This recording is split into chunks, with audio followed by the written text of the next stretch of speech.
আসসালামু আলাইকুম। শেয়ার করছি বিয়েবাড়িতে ডালা সাজানোর জন্য গোলাপ পিঠা।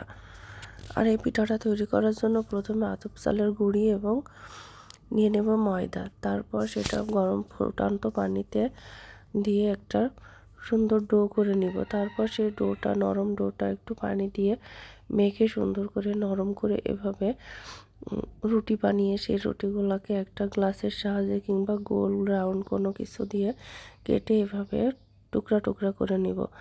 তারপর 3টা রুটি নিব ছোট ছোট। তারপর একটা একটা করে এভাবে গোলাপের পাপড়ি তৈরি করব। শেপগুলো এভাবে উঠাই দিয়ে তৈরি করা হয়ে গেলে এভাবে কড়াইয়ে গোলাপগুলো ভেজে নিব। তারপর এখানে দুধ নিব, এখানে এলাচের গুঁড়া এবং দারুচিনি দিয়ে দিব, সাথে জর্দা রং দিব কিছু। পরিমাণ মতো চিনিটা দিয়ে চুলায় দুধটা ভালো করে নেড়ে চেড়ে জ্বালিয়ে নিয়ে গোলাপগুলো এর ভিতরে দিয়ে ভিজায় রাখবো কিছুক্ষণ। তারপরে উঠাইয়ে এভাবে প্লেটে সার্ভ করে চেরি ফল দিয়ে এভাবে টুকরা টুকরা কেটে চেরি ফল দিয়ে এখানে সাজিয়ে নিব। আর এটা হলুদের দিনে যদি হলুদের টেবিলে যদি রাখা হয় তো ভীষণ ভালো লাগবে, কারণ এটা